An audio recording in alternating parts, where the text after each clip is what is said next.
This conference is now being recorded. Good afternoon. Welcome to the New York State ASBO webinar, Contract Implementation and Grievances. Your speakers today are Mark Pettit, Director of Personnel and Labor Relations at OCM BOCES, Rebecca Stride, the Executive Director of Human Resources at ESM Central School District, and Dave Carrillo, Assistant Director of Personnel and Labor Relations at OCM BOCES. If you have any questions today, please feel free to type it in the chat window. I monitor that, and I'll make sure the questions get answered. Or if you want to ask a question over the phone, go ahead and hit 7# on your keypad. That'll notify me. I'm the moderator of the call, and I'll put you through once we break in with the presenter. At this time, I'd like to turn it over. Please begin. Thank you, Matthew. My name is Mark Pettit, Director of Personnel and Labor Relations for the OCM BOCES, and I'll be beginning this, and then we will also have Rebecca Stride, from Executive Director of Human Resources at the East Syracuse Manoa, and then also Dave Carrillo. So we're happy to be here and do this presentation. What we're talking about today is implementing the contract versus negotiating the contract. That is, how to work the collective bargaining agreement that you have. So our scope is pretty well focused on, when we have the contract, how do we interpret it? How do we go to it to make sure that we're doing what we're supposed to do under the terms of the agreement? And how do we maintain positive relationships with the collective bargaining units that we deal with on a day-to-day basis? We thought that one way to get to the focus on this presentation was to talk about what the purpose of the collective bargaining agreement actually is. In the collective bargaining agreement, you have a number of things that will be outlined for you, and it really breaks down into about four different types of provisions in an agreement. One is the real basic terms, conditions of employment, and we'll be defining each of these in a little bit. That is, those things that are, wages, hours, working conditions, those types of things are terms, conditions. But the contract also provides for employee rights. That is, the rights of an employee that go over and above those provided by law, that are defined purposely within the contract, and how to enforce those rights. Then there are union rights. This is an agreement that's going to be between your superintendent of schools and a collective bargaining agent. And the union has certain rights under the contract, and again, we will talk a little bit about those as we go along here. And then the fourth area of a contract is limiting management rights.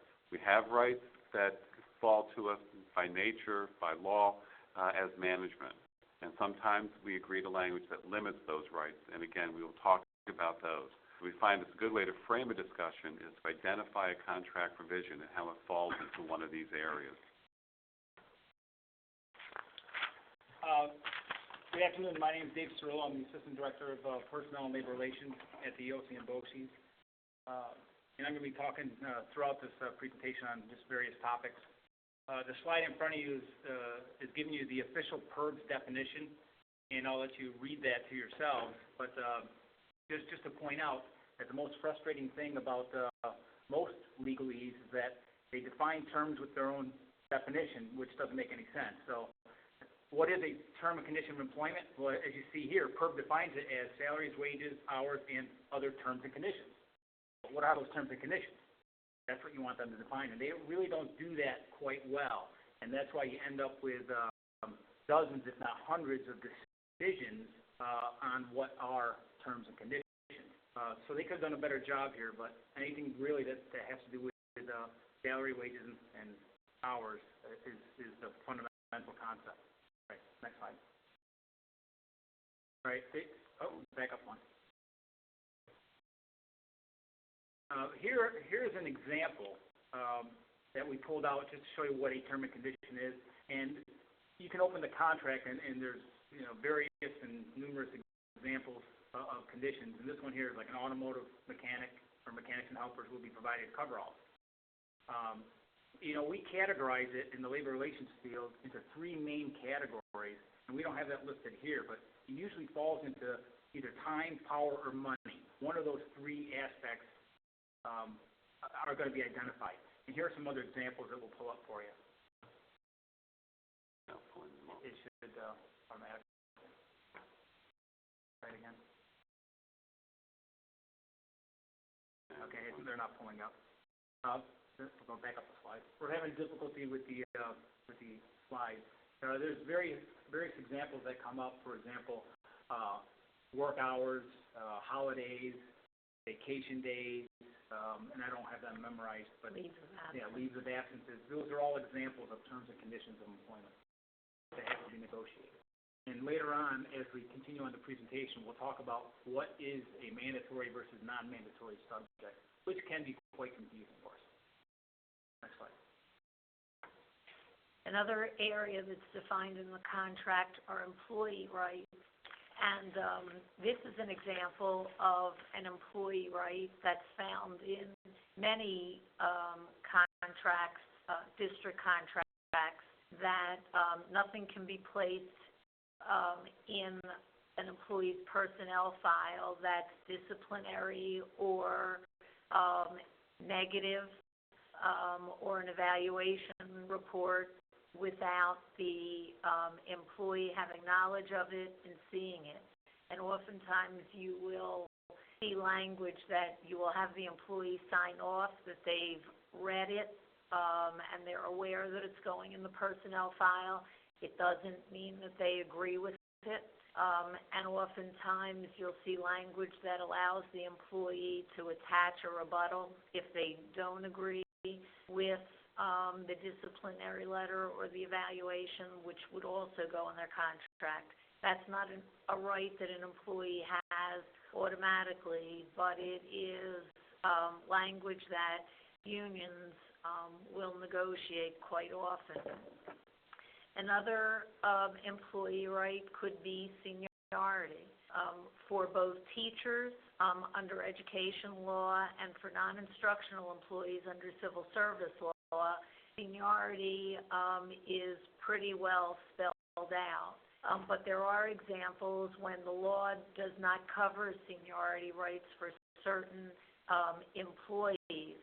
For instance, in the civil service realm for non-instructional employees, any positions that are non-competitive positions, civil service does not address the seniority for those employees.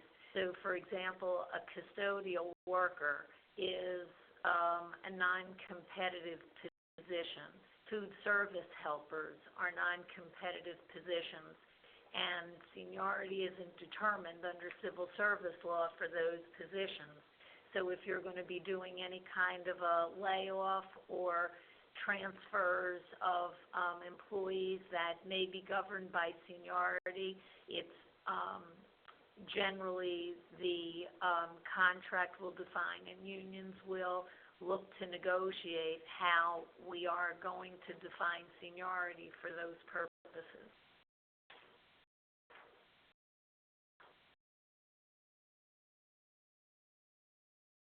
The third area that a contract will cover will be union rights. And again, unions have certain rights underneath the law, but contracts provide and expand upon those rights. In particular, agency fee. Employees who have completed probationary period shall, as a condition of employment, become members of the union or pay an agency fee equivalent to the uniform monthly dues and fees required of union members. Now, at one point, agency fee was negotiated by the parties and placed within the contract within New York State. And then in the 1990s, there was a point at which one of the unions at the statewide level, I think it was CSEA, agreed to a wage freeze. In return for that, they received mandatory agency fee. So now agency fee is very often imposed on us by law, but many of our contracts still have these provisions in if ever the law itself is changed. So we have those areas where union rights and that are provided for under law and provided for under contract are very often either restated in the contract or are augmented by the contract. There's also, like the second example here, the district shall not contract out or privatize bargaining unit work. Often our contracts have those types of provisions which are protecting the union's right to claim the bargaining unit work. Now again, these interact with law. There is also the BOCES option, which for educational institutions, the law provides that a district can in fact contract out to BOCES by law for certain, for many duties, and for many types of jobs, including computer technicians, including itinerant teachers. So very often we have the law will then limit the ability of the contract in that regard. So it's always good to get an idea of what the union rights are protected under a contract. Other similar provisions in a contract may provide that the union will be given a billboard somewhere within the building or within each one of your buildings where they can post things. They may also have release time for union officers so they can attend statewide meetings, or they can take time off during the course of their workday to attend to union business. So there are many types of provisions that fall within contracts that define what the union's rights are under the agreement. And just as an aside, I would just say, in light of the language for privatization of bargaining at work, there was a point in time when things were good and contracts were being negotiated at fairly decent increases and the economy was good. You didn't see much of this. But I think that unions now, for those districts that don't have this language that precludes subcontracting, and with the layoffs that are going on, I think employees and unions are getting nervous, and this is resurfacing in negotiations where unions are trying to push for no subcontracting clauses for contracts that don't have it currently. So it seems to be a trend that we're beginning to see come up again because of the concerns with the economy and layoffs. Right, we talked about employee rights and union rights, but what about management rights? Typically, you would start, as if there was no contract. You would start with the premise that, management has full rights to conduct a business unreserved unless they're negotiated away. And typically, that's what contracts do. They kind of limit what management rights are if they're not reserved, and obviously, union and employee rights are added on top of that. Here's an example of limiting a management right. Basically, an employee in this case cannot just terminate somebody because they want to terminate them. They have to do it here with a bona fide and adequate cause. And what I would caution is that to review a lot of these management right clauses, because some of them are a lot more restrictive than you may realize. And it's not uncommon to find some clauses in there that give employees more significant rights than the law provides. You probably find in cases of labor class employees where they're not entitled to, for example, Section 75 rights, and in some cases they may be. So what I would say is review your management right clauses carefully and consider, if you can, crafting it in a sense where it doesn't limit you, unless, of course, you're prohibited by law, but make it less restrictive to the management. Can I just interject at this point? I think we've completed the purpose of the collective bargaining agreement, and because this is a small group participating today, we don't know what school districts you're affiliated with, but I would suggest that feel free to make this more informal, and if you have any questions or issues that may come up with respect to the areas that we're talking about, feel free to either call it in at the time or type it in, and it will come up on the screen. And as we go through the areas and discuss it, we'll try to address your questions or your concerns as we go along.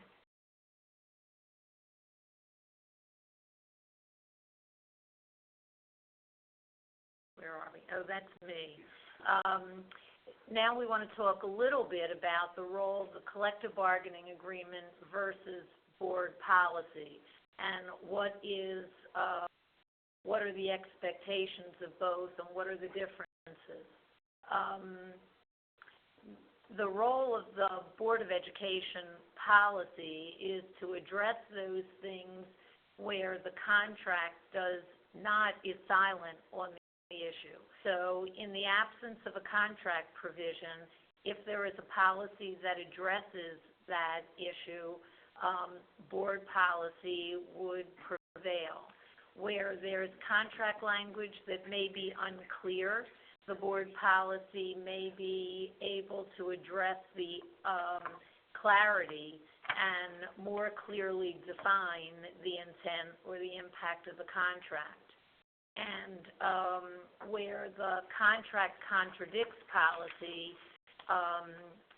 where you have a contract language that may be very clear and a policy that is different or contradicts the contract prevails. We had a situation in our district just recently where the contract language was very clear on a clerical contract. It addressed the hours of work for the clerical employees, and it addressed it in terms of the number of hours a day, and there was no language in the contract that had any reference to reduced number of hours for summer work. However, there was a board policy that indicated that for clerical employees, summer work would be an hour shorter a day than what was in the contract. And for 30 years or more, the district implemented that policy so that a clerical employee who worked during the school year 7.5 hours a day over the summer worked 6.5 hours a day, and there was no change in their salary. They just worked less hours.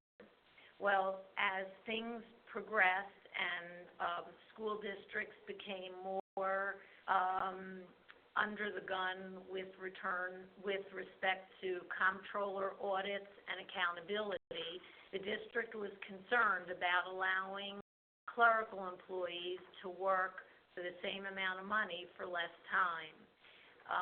And then we started getting into the economic constraints where it was harder and harder to continue that practice.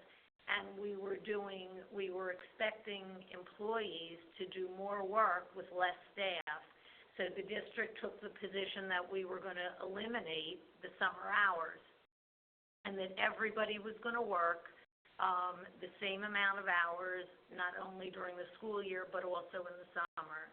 And as we expected, the union filed an improper labor practice, and we went to a hearing, a telephone hearing with the ALJ, and the determination was made that because the policy contradicted the contract language and the contract language was clear, that the district had not violated the contract and was well within their rights to remove the summer hours. So the district prevailed in that case, and that's just an example of a situation where the contract language is clear, the policy contradicted that, and the district was well within its rights to maintain the provisions of the contract.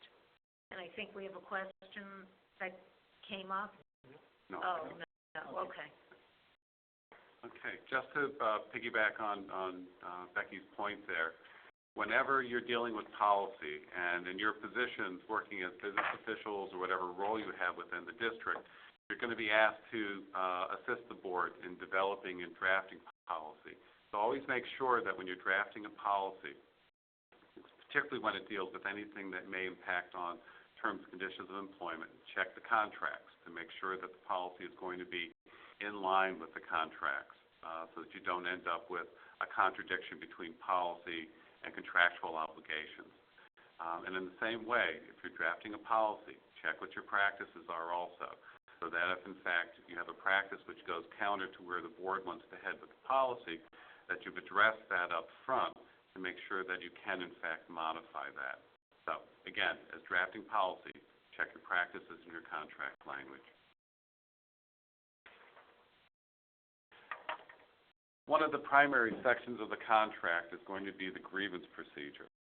And the grievance procedure is basically what's going to lay out the rights of the union to object to the actions that you may take or to enforce the terms of the contract.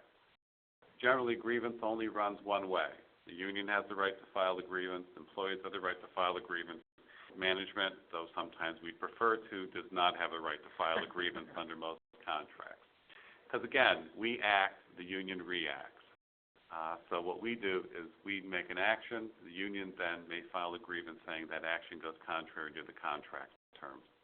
So normally, you'll find an application or a definition of a grievance that's very similar to what's up on your screen. That a grievance is any claim violation, misinterpretation, or an equitable application of an express term or terms of this agreement. We would refer to this grievance definition as keeping the grievance within the four corners of the contract. That essentially it says it's of the terms of this agreement only, and not of the terms of board policy, not of the terms of law, not of the terms of anything that falls outside of the contract. So we like a nice, clean grievance definition.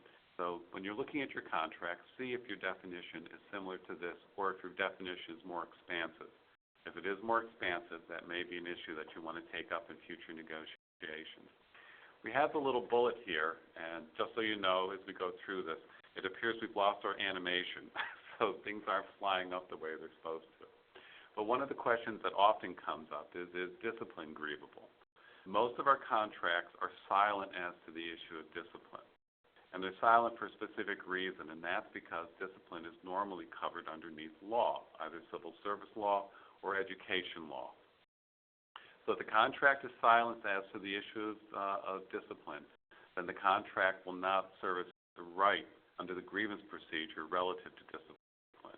So what you need to do is check your contract provisions, and that would be whether the contract includes the just cause provision that supersedes rights of employees underneath civil service law or modifies in any way or strengthens in any way their rights under Section 3020A under the education law. Normally, the contract can't take away rights provided under law, but it can augment them, make them stronger, or expand them out to people who normally would not have them. What do you do when you receive a grievance? Shy of the swearing that you go through, after you get through that bit, what you want to do is you want to read the damn thing. Sorry. You want to read it through. One, you want to check the grievance process. You want to check the grievance process for timeliness for answering. One thing you don't want to do is ignore a grievance and basically not answer it. You want to check what the timeline is for answering the grievance. Normally it'll be 5 to 10 work days. That's generally what the provisions in the contract provide. That means that's your timeline for checking into the grievance and drafting what you think will be the answer to the grievance and starting it on the process. The next thing, and probably more important, is timeliness. Was the grievance filed in time? Most contracts provide for a time period under which the union has to file the grievance. The reason for this is pretty plain. The fact is that an issue that is just left to hang out there is not brought up for resolution. Basically, things become cold and we have an inability to reply to it, or we have an issue that extends on, causing distrust between the parties without being resolved. So the contract most contracts provide for relatively strict timelines for when the union needs to file the grievance.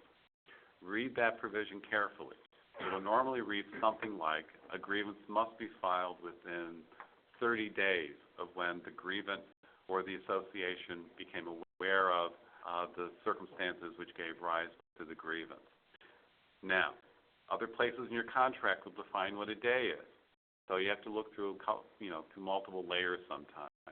Normally, a day will be defined in the grievance procedure as a work day.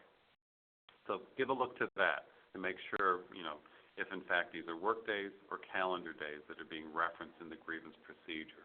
And sometimes they're not the same. Sometimes provision will say that management has to answer the grievance within 15 days, 15 calendar days. The union can file the grievance within 30 work days. We may be under different calendars for how we have to answer these things. So just be careful and keep that in mind as you read through your contract. Work days also mean different things for different groups. A custodial group that works a 12-month calendar would include summer months and summer days as work days. A teacher unit, which doesn't work during the summer, may not include those days as part of the work days underneath the grievance procedure. So keep track of the type of unit that you're talking about, and that's under consideration when answering a grievance. The next thing you want to do is you want to check the contract language. And in checking the contract language to see if, in fact, the contract serves as a source of right to the union. So all of our grievance procedures should provide that the union has to cite the provision of the contract violated, so that we know whether there is actually an area of right provided for under the contract, or whether this is what we would normally refer to as a gripe, which doesn't, in fact, have any basis within the contract itself. So always check the contract language to see if there is a source of right within that language that you need to be aware of, and then define what those terms are. Third part is, what is the prior practice? You want to look into what the practice has been before answering a grievance. The last thing you want to do is answer a grievance saying that your grievance makes no sense whatsoever, we are hereby denying it, and then to find out from one of your supervisors that, in fact, you have a 20-year practice relative to this matter that supports the union's position. Always ask that question of, what have we done in the past in similar circumstances, and ask the right people who would know that. So that would be the immediate supervisors, but it may also be your clerical staff or other employees who have been around the districts for a while and have examples or have knowledge of what takes place within the unit. And push comes to shove, you may want to go to the union officer who filed the grievance and say, from what you know, what have we done in the past?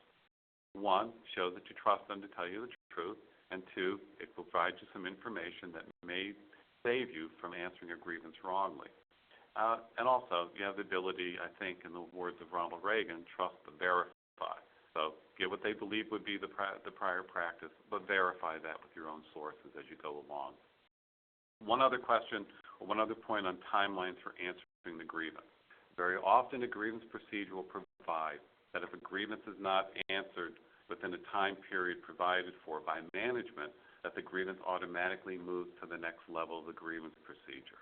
So if we don't answer, it's the union's obligation to continue to pursue the grievance. That'll be the most general contract language, but make sure that it's provided for in your contract. Timelines for the union filing, though, is that if they don't follow their timelines, we then have a timeliness issue, and we could deny the grievance based on the fact that they failed to file it at the next level. The fact is, the grievance belongs to the union, not to us. We react to it and treat it accordingly. It's their obligation to pursue it through all the levels of the grievance procedure. Let me interject here before we go to the next slide. Timeliness is it's a strong argument most of the time, and we just had a recent example of when it didn't make any sense. But typically, if there's a timeliness issue on the grievance side, the union side, arbitrators will be strict constructionists. As long as you can do what Mark indicated, and you know what days are counted, and you know that the union absolutely did not meet the timeline, you actually can deny the grievance based on timeliness, and almost all the time you're going to win. The problem is, if it's an issue that is a one-time issue or is some kind of practice under the contract, that timeliness argument, now it's res judicata, they cannot raise it again, you've won that grievance and they can't bring it up again.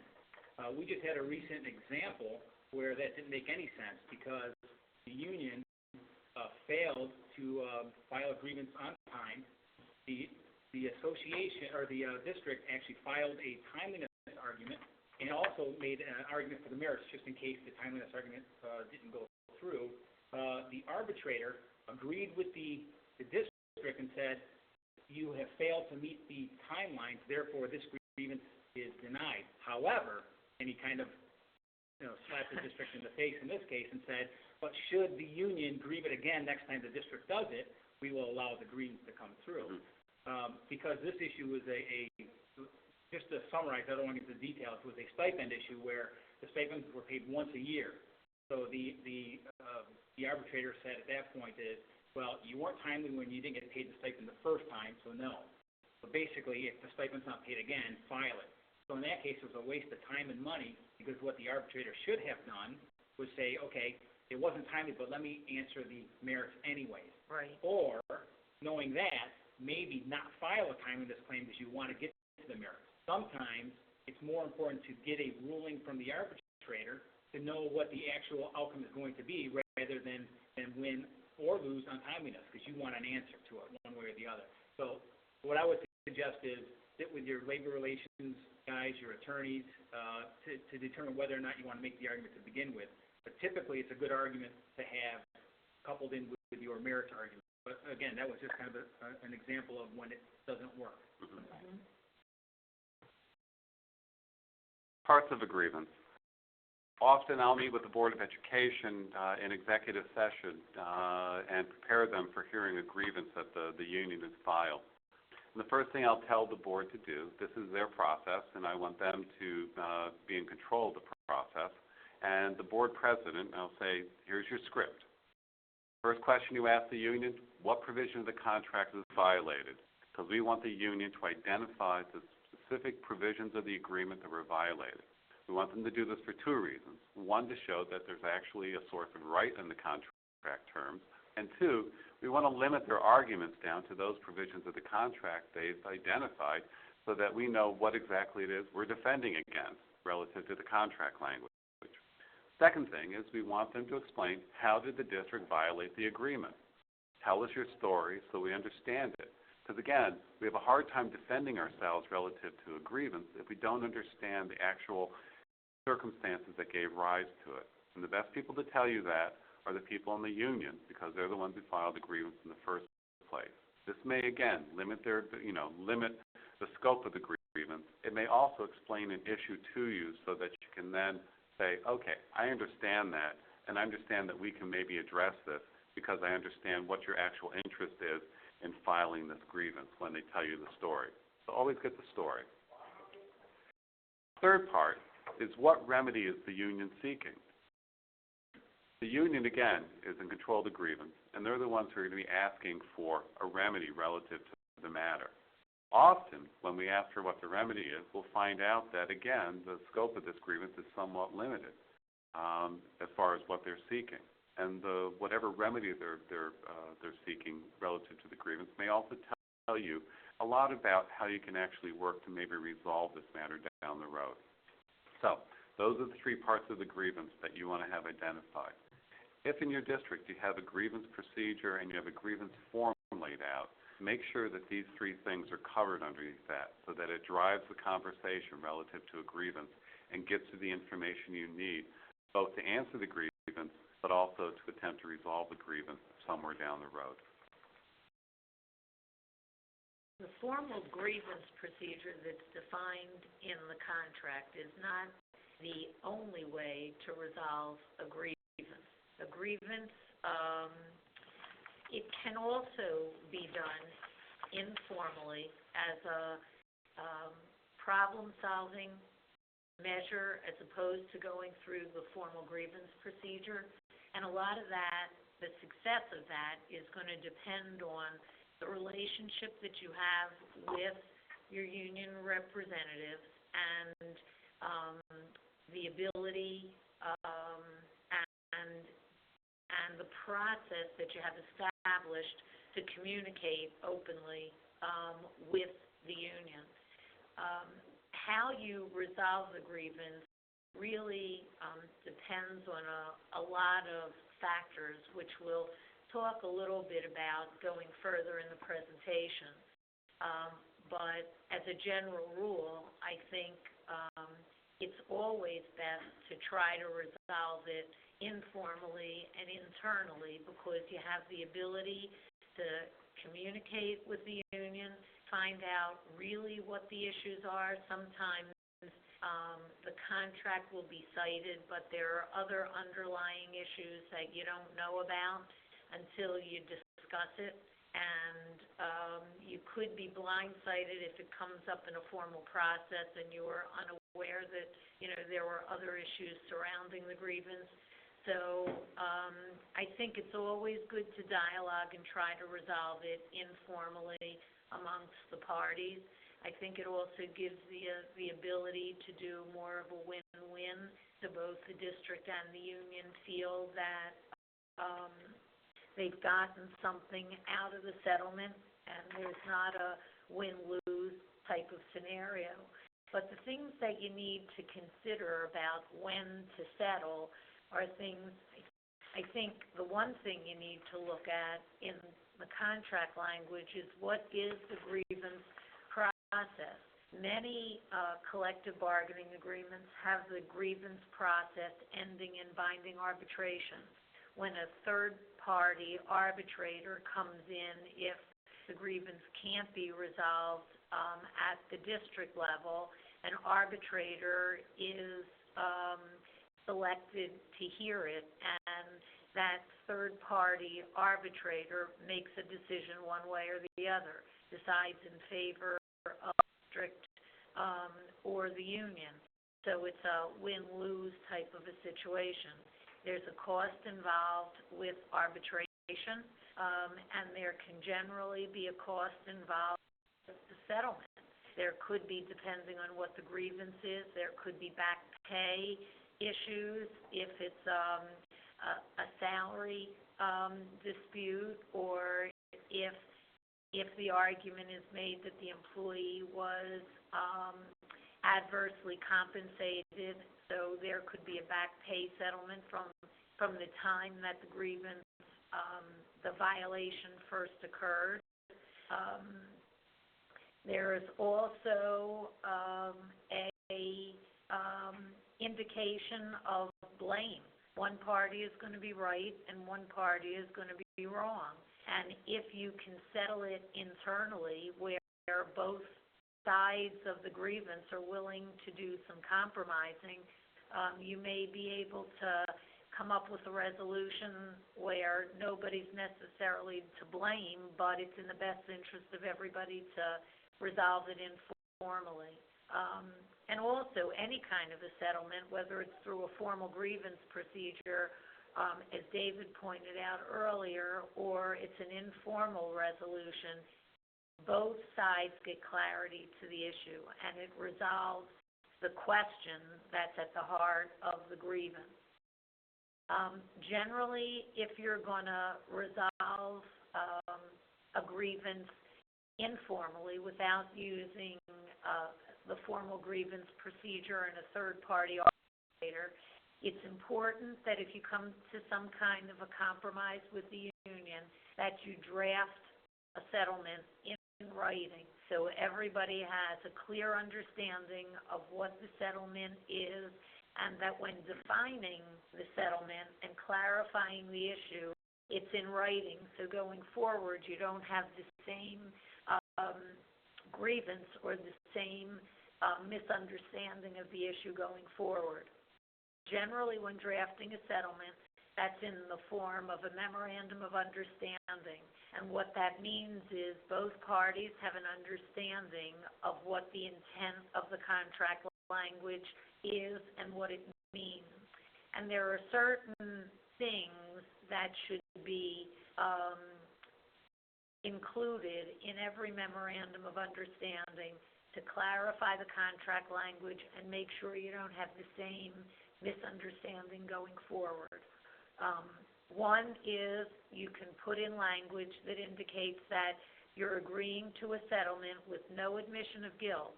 So you're not admitting that you violated the contract language, but you're looking to settle the issue. There may be time limits placed upon the agreement. So you may want to sunset the agreement so that for the duration, say this is a 2-year contract, that this is the understanding for the duration of this agreement, but it sunsets or it expires at the expiration of this contract, because then it gives you the ability to renegotiate that provision or get language into the next contract that you think you may need, so that the issue is tightened up and you have a better grip on what you want the outcome to be based upon that contract language. You should also make sure in that memorandum of understanding that there's language that makes the decision non-precedent setting, so that you're agreeing based upon the specific circumstances of the issue at hand, and it doesn't mean that forevermore, for every other situation that arises, it's going to be resolved in the same way, because every situation has nuances or different circumstances that may influence how you would determine the result or the resolve of the issue. So those things should be found in every memorandum of agreement minimally, and then depending on the issue, you just want to make sure you write clear and concise language so everybody understands what the settlement means and how they are going to implement the understanding going forward. One of the questions we have up here also is, can management ever win a grievance? Generally, it's, I think as we talked before, the fact is management acts, the union reacts. So when we win a grievance, essentially all we've won is the status quo that we established. So if in fact we decide that, under the contract terms, we can set the holiday schedule based on the needs of the district, and we set the holiday schedule, and then we modify the holiday schedule based on a circumstance that occurs during the course of the year. Union files a grievance. We've been the ones who have acted. We modified the holiday schedule once we established it. Union files a grievance. We win the grievance, which says that we can modify the holiday schedule. What we've won is the status quo from what we already did. So the question is, can management ever win a grievance? Not really, but we can always defend those actions that we've taken under the terms of the agreement. So what that means, I think, if we go back to that first question of when to settle is when you've got a bad grievance in front of you. We should never, ever lose the grievance, though sometimes we do, because we were the ones who had the right and the ability to act. We have the ability to look at those terms of the agreement and decide, we don't have a great case going forward here. Let's settle this matter before we get it before an arbitrator and maybe get a worse decision. The union, on the other hand, has nothing to lose by taking a grievance forward other than the cost of the arbitration, because the union can only win. If they lose, well, they got what they already had. If they win, they've won some more restrictions on the rights of management under the terms of the agreement. So in those terms, think of the grievance like that, and think of the grievance in terms of settle it before we get a bad decision, defend our rights where we need to, but it's the union that really has nothing to lose by taking this matter forward, as maddening as that can sometimes be for us.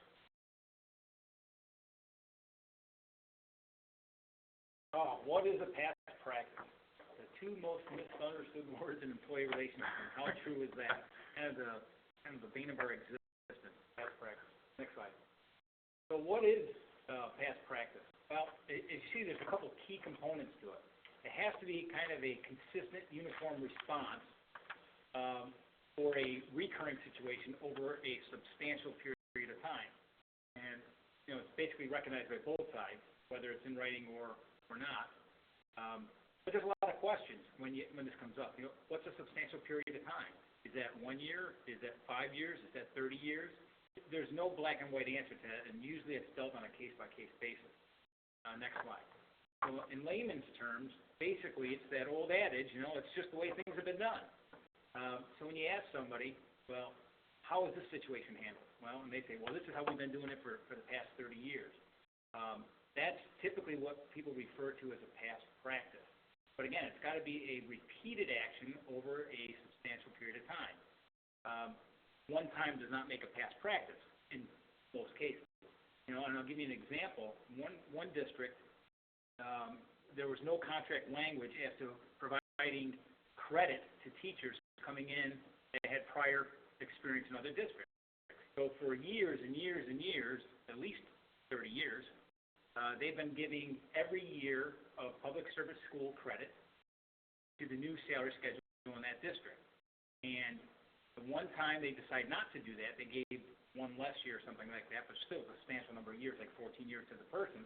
It was grieved, and the past practice was, and it was well understood by both parties, and this is one of those those decisions that the district should not have taken, because it was definitely clear, even though it was not in the contract, that in every instance, past credit has been given, and the grievance went forward, and the union won in that case because it was well established over many years, and the practice was consistent for every teacher coming into the district that had prior service credit in public school. So, again, when you look at past practice, it's got to be something that's consistently done. If one year you do it one way, the next year you do it another, and it's done in just various ways, it's not consistent. Therefore, there is no past practice. So keep that in mind. It's got to be recurring over a long period of time and explicitly or implicitly understood by both parties. Next slide. There's three types of past practice that we're going to outline for you as we go through this presentation. The first is contract clarifying. That's when contract language is vague and the practice clarifies the general language. And we'll talk about some types of past practices that fall into that definition. There's also independent, when there is no contract language addressing the issue. That is, contract is silent on the issue, but the parties have a long-standing practice that's been acknowledged by both and has been consistent over time. Then there's contract conflicting, when there is fairly specific language in the collective bargaining agreement, but for some reason, a different long-standing practice is utilized. And again, we will talk about how to get away from the past practice that is contract conflicting in just a little bit. And again, going back to David's definition, what makes a past practice, as he said, one instance does not a past practice make. It has existed over a reasonably long time, occurs repeatedly, is clear and consistent, and must be known and accepted to both management and the union. So the instance that I mentioned earlier about summer hours for clerical employees, the district had been providing summer hours for 30 or more years. So I think anybody could argue that that's a reasonably long time. If that went before PERB, I don't think anybody would argue that 30 years is not a reasonably long time.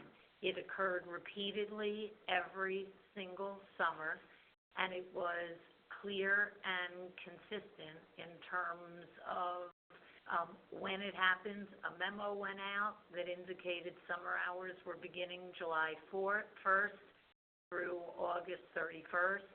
And it applied to every clerical employee who was a 12-month employee, and there was no question about it. It was also clear in policy. Everybody knew it. It was accepted by both management and the union. Management didn't deny that it had been done, and it had been done consistently for 30 years. And the union also acknowledged that they were aware of the policy and that they had enjoyed it for 30-plus years. So in the case, although we did win the improper labor practice at a hearing, we won it based upon the fact that there was conflicting contract language and not the fact that it was not a past practice and we arbitrarily changed the practice. Had it not been for the contract language, we may well have lost that issue in the fact that we were changing a well-established practice unilaterally without negotiating it. There was another case that I think points up the points that are listed here. In Sherburne-Earlville, there had been a long-standing practice whereby employees within the grounds department and the buildings and grounds department took materials home, took equipment home, including tractors that belonged to the district. They would take them home, work on their own property with the district's tractors on the weekends, or they would use the shops at the district to work on their own vehicles and cars. Well, this practice was known by the head of buildings and grounds and had been in place for many years. Clearly no one understood when exactly it started because it had been so well accepted by the employees and the head of buildings and grounds. Then the assistant superintendent for management services found out about it, and then the superintendent found out about it, and both of them decided that this was clearly a practice that was clearly outside the bounds of what should be accepted, and was a misuse of district material, and was also an abuse of public funds by allowing this to take place. Because this is not a contractual agreement, this was just a practice that established. So, in this case, the practice existed for a reasonably long time. Practice occurred repeatedly, and the practice was clear and consistent. But it was not known to both management and the union, or at least it wasn't known to a level of management that actually had the right and the ability to approve the expenditure of district funds for this type of a purpose. So based on that, the district won that improper practice charge that was filed by the union that was trying to claim this as a benefit that they had coming to them. So you have to look at each one of these aspects of it and where it's been approved and the level it's been approved at to make sure that the practice actually was known by management, not just by a frontline supervisor who may have been aware of it or may have had it handed down to them over time. I think one of those things that we always get when we deal with the Board of Education, we do with a new supervisor, is they say, well, it's a past practice, we're stuck with it. I think the two examples that we've just talked about, and some more that we're going to talk about, basically show that just because it's a past practice doesn't mean that you're married to it for the rest of your life. There are ways of divorcing a past practice, if we want to use that analogy. Are past practices grievable? Bona fide past practices are considered part of the contract between management and the union, and therefore it can be grieved unless there is specific language forbidding it in your collective bargaining agreement. That statement, well, if your contract provides that the terms of the agreement are based only on that the things that are grievable are only those that appear within the four corners of the agreement, then we would have to argue that a past practice that's not covered by a provision of the contract. And remember when we said the union has to define which provisions of the contract were violated earlier? This is where it's important. Where they can't find a provision of the contract that's been violated, then maybe in fact that past practice is not grievable in that regard. So we want to look at where the source of right comes from within the contract when we talk about past practices being grievable. But even if they're not grievable, there are also rights underneath the Public Employee Relations Act that may allow for past practices to be enforced on us. And again, we will talk a little bit about that later on too. We have, Dave mentioned a case earlier about credit hours being granted consistently over a term. I once had a case, Franklin Central School District, where credit hours were provided for in the contract, but they were at the determination of the superintendent to grant or not grant. There had been a long-standing past practice that essentially said that the credit hours, that's long-standing past practice whereby superintendents for many years had taken all the credit hours that were granted, that had been earned by an employee prior to their hire and were granted to them. So they automatically had them. So if you had earned 30 graduate hours before coming to work for that employer, they granted you all those graduate hours at the $25 a graduate hour that was provided for in that contract. New superintendent comes along. New superintendent decides, wait, I think I'm overpaying these people when I bring them in. I can get them cheaper. So he decides not to pay for the graduate hours that have been earned prior to coming to the district. One, because he had not approved them, and two, because he could get these people to take the job without that additional money being added into their salary. Whether his reasons were right or wrong, those were his reasons. Union grieved the matter and said that the past practice said that they always receive them. During the course of the arbitration, I asked the question, so if you're a current employee and you earn graduate hours, it says that the superintendent can grant or not grant them. They admitted that was true. I said, so are you saying that he automatically has to give them to a new employee? And they said, yes, he does. I said, so the new employee coming in has more rights than you as the current employee working for the district? Yes. On its face, sounds like a silly argument from their side. But the arbitrator bought the argument. And he bought the argument, I think, for a few reasons. One, because there'd been this long-standing past practice. but he couldn't point to contract language in that regard. So we ended up having to go to court and overturning the arbitrator's decision. So past practices can be grievable, but they always, I think, in the end, have to be linked to some provision in the contract to be enforceable. So keep that in mind as we go along with our discussion here. You may also want to check your contract to make sure whether it has a provision in it that incorporates past practices as terms and conditions. Sometimes we have expansive definitions of grievances that allow the union to do that. Always be leery of those and always try to get them out of the agreement if they happen to exist. And I don't think I took all of your thunder on that one. Yeah, that's okay. And pretty much Mark already talked about the, some of the I guess, scenarios that tie right into this very point. Can you overturn a past practice? Well, that depends on the nature of the past practice. If you remember, there were three main categories of past practice. You had the contract clarifying, the independent, and then you had the contract contradicting one. Mm-hmm. Well, when it comes to contract clarifying or independent, either there is no language at all, it's silent, or there's some language but it's vague.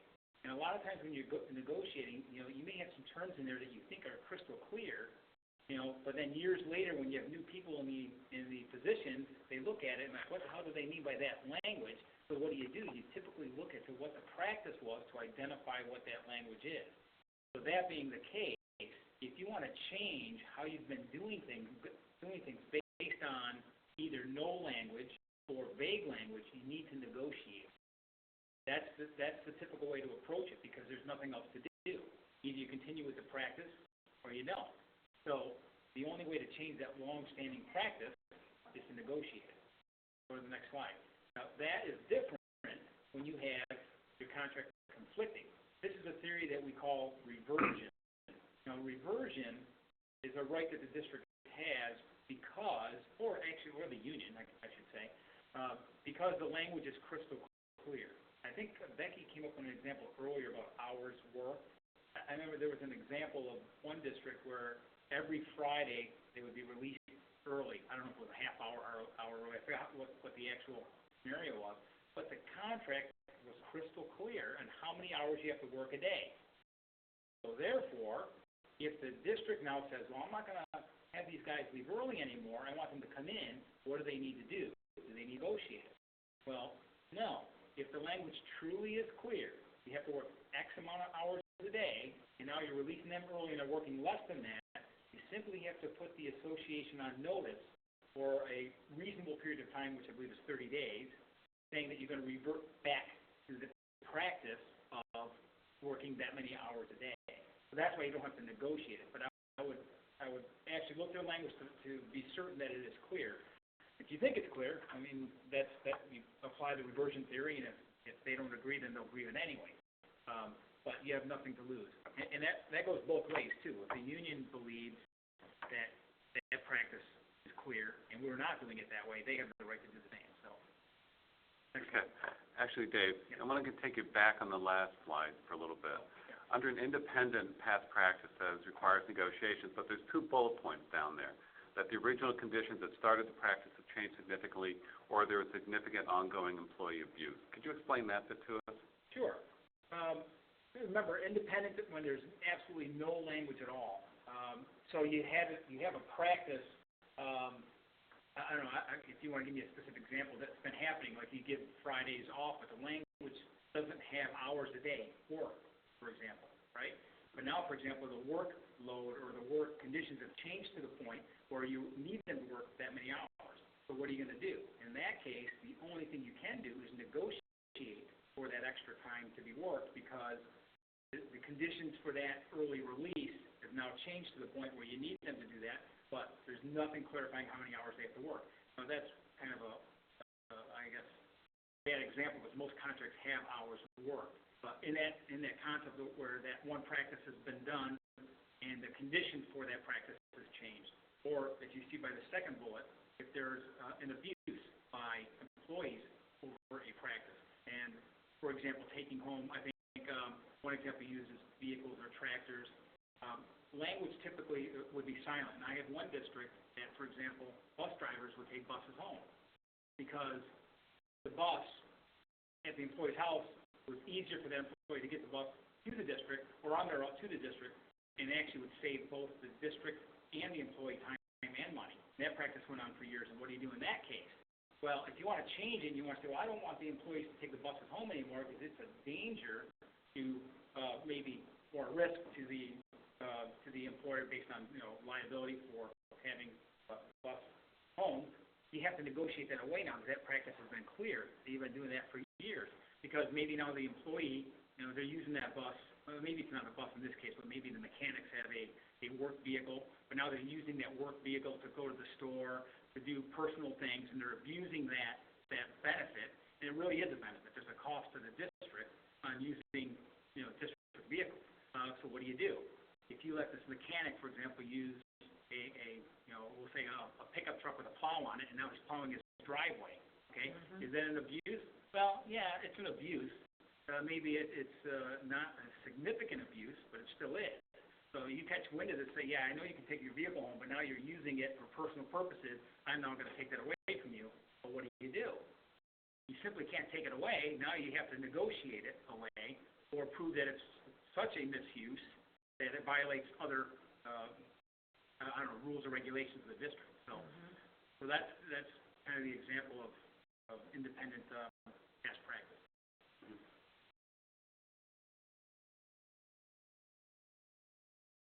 Okay.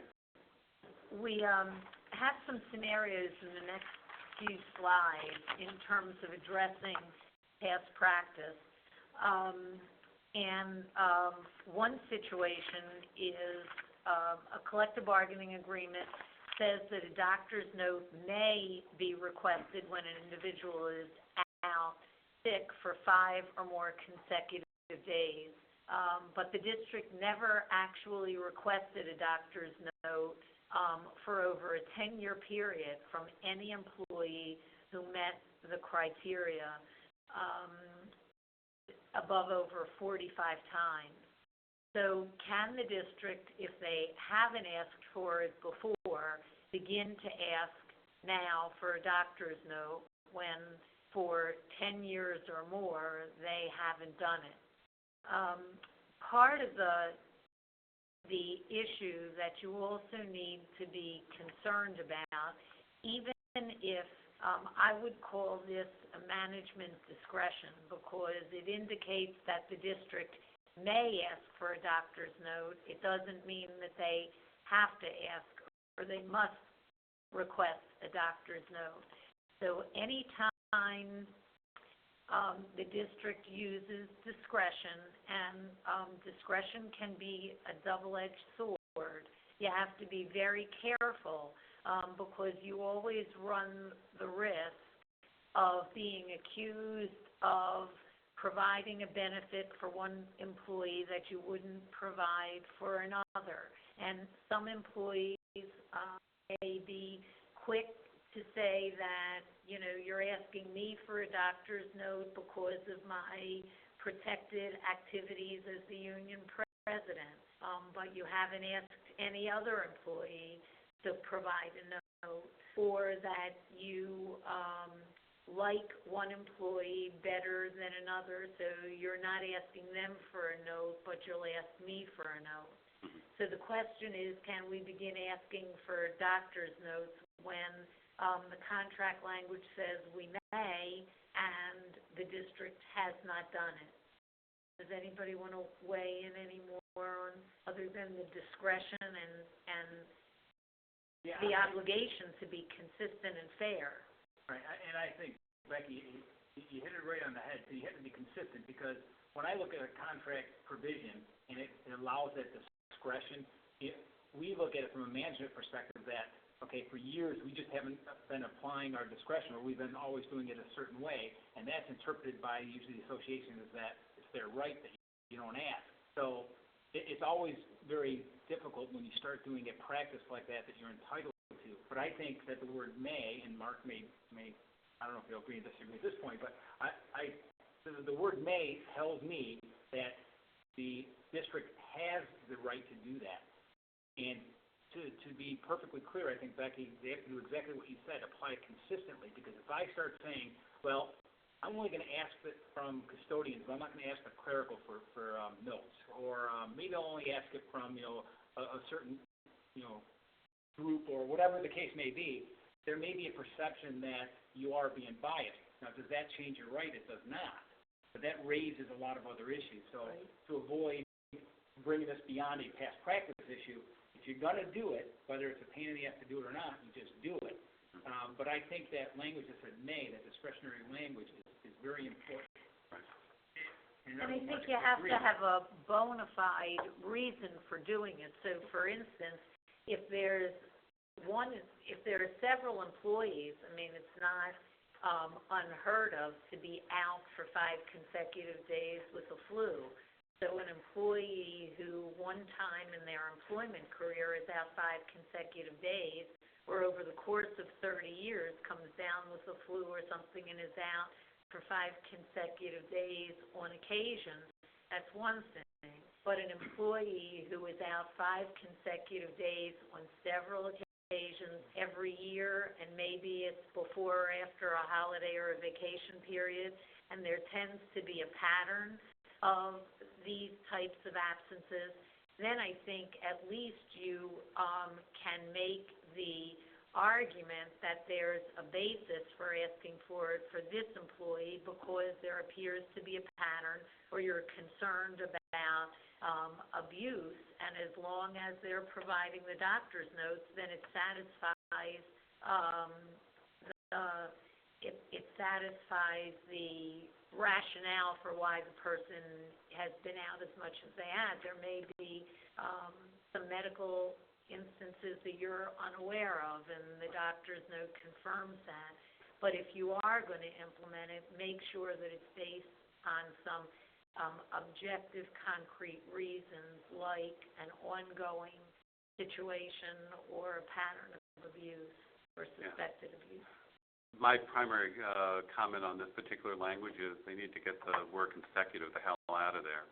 Any employee who's out for more than 5 days within a year, we should start being able to ask them for a doctor's note in order to justify those absences. But that's just my perspective. And you may want to take the discretion out of it, and if that's what you want, Or you say will, they'll provide, right. Yeah. I would never put the word will in there, because we have supervisors who won't ask at periods of time, and we don't want to get ourselves caught on that. So I like the may. I like the may being in there, and I like the fact that it provides us the ability to do that. I just like to have language that's stronger and allows us to ask more often. There is a question that comes up when talking about language like this that's discretionary on its face. We once had a contract provision that provided that the district superintendent may grant leave time for religious purposes. That was the actual language in the agreement.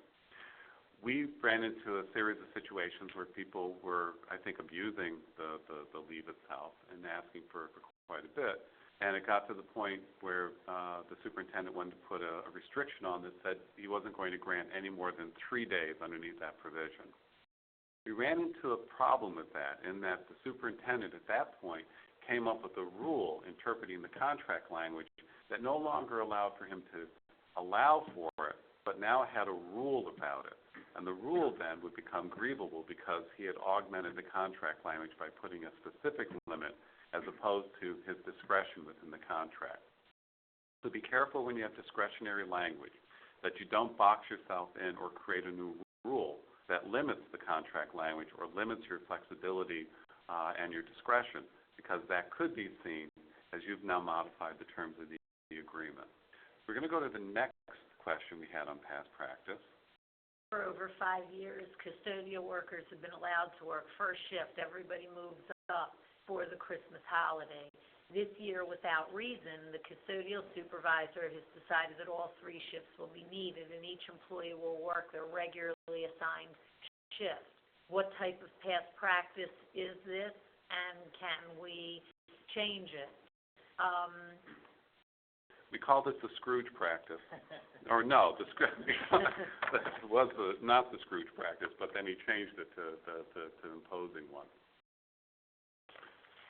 As far as what type of past practice it is, Well, I'd have to look at the contract language itself, too. Right, as to whether the contract addresses it. Because if it doesn't really address shift work, just the hours, then the employer, I would say in that case, has the ability to change shifts without negotiating, because shifts aren't Right. the issue here. The time's not the issue, the shift's the issue, but that's not negotiated, and that's discretionary, that's on the district. So I would say it's more of either independent or maybe contract clarifying in this case, because typically contracts are not going to identify who works what shift. Right. If you had this case before you, though, would you, if you had a grievance over this, would you take it forward or would you settle it?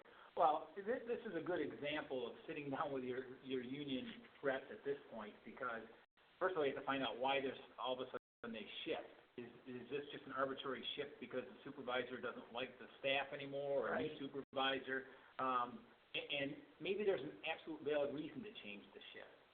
And I think having the union discussion on this will help in the sense that, though it may not be a mandatory subject, it's something that could be resolved amicably between both sides. And so this way, your union steward is now going to support the management in the sense that they can have a conversation with the employee and say, this is why we're doing it. Right.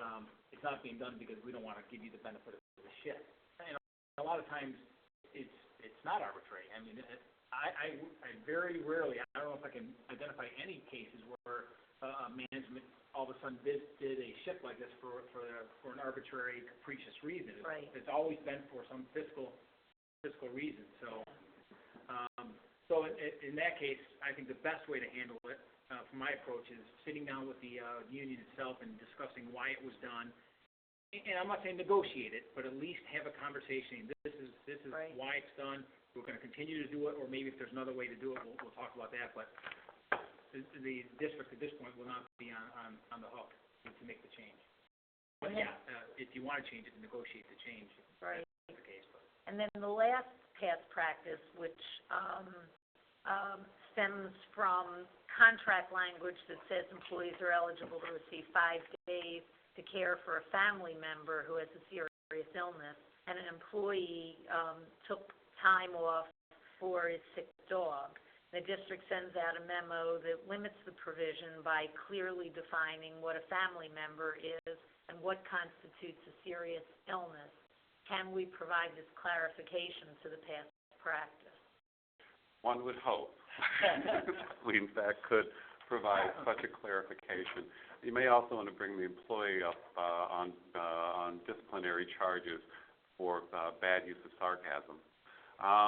Anyways, yes, I think we could provide the clarification on this, since family member has as a normal and expected definition out there that we could pull up from almost any. And one of the ways to avoid that is to make sure that your contract language is tight. And a lot of contract language will define members of the immediate family and will actually identify those people who are considered immediate family for purposes of these types of leave.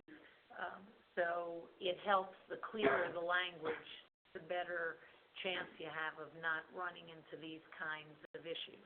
Right, and this is another good example of sitting down with the association. And, well, when you have a sick dog, that's obviously, I think that's just kind of a ridiculous argument. I think the union steward should at that point said, we are not taking this grievance. That's ridiculous. It's a pet. And I understand pets are like family, but that's not the intent of family. And some contracts, especially older ones, it just says family. Right. So you don't know what that is, and that's where you go into the practice of, well, do you let it let time off for like sisters, brothers, or cousins? How far do you go? Right. And now with the advent of same-sex marriage, you do partners or significant others. So I'm noticing a lot more that contracts are trying to identify specifically what that means, at least for leave or sick day purposes. But this is one that I think Mark's right on. It's just ridiculous. This is also a tip, though, that you may want to keep in mind is as you get questions like this over time, mark up your contract and mark them up for the next contract round to provide clarification in the contract language itself. Past practice and PERB. Where the contract doesn't cover an issue, where we've negotiated everything within the contract that we saw there is going to be an issue, And then there's an area that we didn't cover within the agreement, but that terms that hits on salaries, wages, hours, and other terms and conditions of employment. Well, that's a mandatory subject to bargaining as far as the Public Employee Relations Board is concerned, and an improper practice charge could be filed against you for unilaterally modifying that term and condition of employment. Let me give you an example of one of these that I think sort of hits this on the head completely. There was a district where teachers would have their children who were students within the district come to their classroom at the end of the student day. This would be about a half hour before the end of the teacher workday.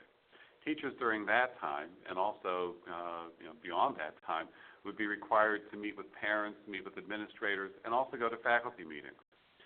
After a superintendent noticed children coming to the door of the faculty meeting and crying for their mother or their father on repeated occasions, she decided that there needed to be a new rule. And so she put out a memo saying that contract provides that your workday is this. Your children, taking care of your own children during the course of the workday clearly is not appropriate. You need to find some other method of doing that. And by the way, the YMCA runs a daycare center at the end of the workday here. And the cost of it is only $2 an hour for your children to be taken care of at the Y. The union filed an improper practice charge alleging that we took away an economic benefit by forcing these teachers to provide for the care of their own children, as opposed to watching them on our work day. And PERB agreed with them because we mentioned the fact that the daycare cost $2 an hour, and that was the economic benefit that was identified by the Public Employee Relations Board, and therefore after that we were forced to allow teachers to watch their own children in their classrooms at the end of the workday when they were still being paid to be teachers for the school district until such time as we negotiated out of the contract. So, just because it's not in the contract, it's a term and condition of employment, and it can be stretched to fit that, PERB will take that up, and they have another right to adjudicate these things beyond the contractual terms themselves. And just a quick note for this. We can have another hour just on what are mandatory and non-mandatory subjects. And again, I said just briefly before, if it's time, power, and money, one of those categories, you typically have to negotiate it. Like Mark pointed out, there's an economic benefit to that. Just think in the sense of operationally, usually there are exceptions. Usually management has unilateral rights. So if you're thinking about how to operate your business, it's non-negotiable. For example, if there's a vacancy, do I have to fill it? Typically, it's non-negotiable. If I want to abolish a position, it's non-negotiable because that's how I'm operating my business. What personnel forms I use is not negotiable because that has nothing to do with the time, power, or money from the employee. So think of it in that perspective. Again, we can go on ad nauseum on what is and what isn't. And sometimes, PERB, does something that we just don't agree with completely, but that's why they're PERB. So. And as I mentioned earlier in the presentation, there are a lot of things to consider in terms of whether you want to try to resolve grievances and issues informally or use the formal process. But we believe that building relationships reduces grievances. Oftentimes people's perceptions or their reality based upon where they're sitting and how they view things. It doesn't make the employees or unions bad people. It doesn't make management bad people. It's the way they perceive and interpret an action and how to operate their business, or in this case, the school district. So the best thing that you can do in terms of reducing grievances is build a good, strong working relationship that is built on trust and open and honest communication. You can't, it's important to build strong relationships with your union presidents and union representatives of the various collective bargaining units. You can't control who the president of the union is. That's by vote of the membership, but your actions very well might influence who becomes the union president. If the employees or the bargaining unit members feel that you are arbitrary and capricious in your actions, and they don't trust the decisions that you make, they're going to tend to elect a union president who's going to be more probably confrontational and take every decision to the max.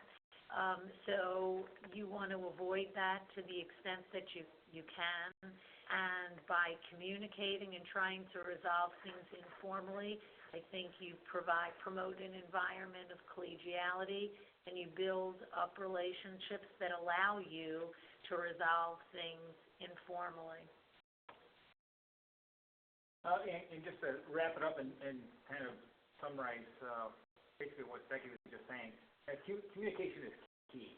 You know, meeting often, you know, sitting down and talking about the situation, you know, coming up with a solution that is not, like, we'll say, so strict, but it's flexible, I think. Just keep your options open, I think, helps. And I think the biggest point there is the second bullet is be honest. Never have a hidden agenda, never. Always tell the association exactly what your position is and why you have that position. Either we agree or we don't, it's simple as that. And if it's ever agreed, then it's going to resolve one way or the other, you'll know. But having a hidden agenda is very, very dangerous. You know, in labor relations, we expect there to be no surprises. It's not like a courtroom where you walk and say, aha, I got you, and try to win, because that just kills your relations forever. Even when I go to a grievance, I even let the association know what I'm going to argue. I let them know, for example, if I'm going to have a timeliness argument, for what my defenses are, because it is what it is. Right. I don't have a hidden agenda. Either our position is right or their position is right, and if we can't settle it, we'll have a decision made. But at least we're not trying to hide anything just to win because we surprised them. But open communications, be honest. You'll be surprised at how many times you can actually resolve something before. And if there is a lack of that, even though you're successful in winning a grievance or an improper labor practice, you still have a morale issue going forward that can impact your ability to work together and operate the district effectively and efficiently. So you never want to create those kinds of environments if you can avoid it. Last point, we think, in relative to communication, is the field representative versus the association president. You know, it's important to know and understand that relationship between the association president and the field rep. The field rep is coming at things from a different perspective than your local leadership is. And your field rep can do quite a bit to destroy your relationship at the local level based on the politics of the union as opposed to the needs of your employees. And always remember, they're your employees, and this is the representative, your employees, and treat them accordingly, or treat them in that respect. Now, sometimes you end up with local union presidents who can be a pain because they don't understand the nature of their role or the nature of the law. So sometimes you need to make sure that things are going back to the field rep so that they're getting more broad-based information or advice. That particularly is important sometimes in regards to disciplinary issues where you want someone really explaining the rights of the employee to the person, not necessarily an inexperienced union president who may not understand them completely. Does your president refuse to meet with you without the field rep present? If that's the case, then you develop your relationship with the field rep so that you're building on the relationship that might be more long-term over the period, and that may then help you develop your relationship with your union president. And is there an advantage to or disadvantage for actively contacting the field representative? Again, it depends on the issues. I have districts I've worked with where we never see the field rep at all, and when we do, it's usually not. And usually they're getting in the way of us getting settlements as opposed to helping us. Other districts I have where I want to use that field rep proactively to again clarify the issues on a broader perspective for my local union because they don't really understand what their rights are and where they in fact have the ability to argue or not argue a point. Now, in regards to communication, I'm going to ask a question of the folks who've been listening to this. Of the three of us sitting here, and this is just to find out if you've been listening carefully, one of us is an attorney. That attorney used the word res judicata earlier on in this conversation. Can anybody identify who that person was and who the ringer in the room actually is? Any questions or feedback? We have a few minutes, if there are any. If you have any questions, feel free to type it in the chat window. Or if you want to ask a question over the phone, please hit 7# on your keypad, and I'll put you right through.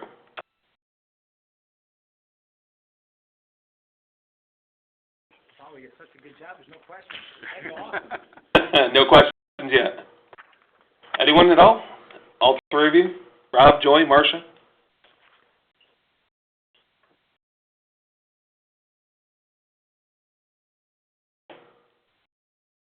Okay, we have no questions. Thank you all for coming to the webinar, and thank you again to our presenters. We very much appreciate it. Thank you. Thank you. Okay, have a good day now.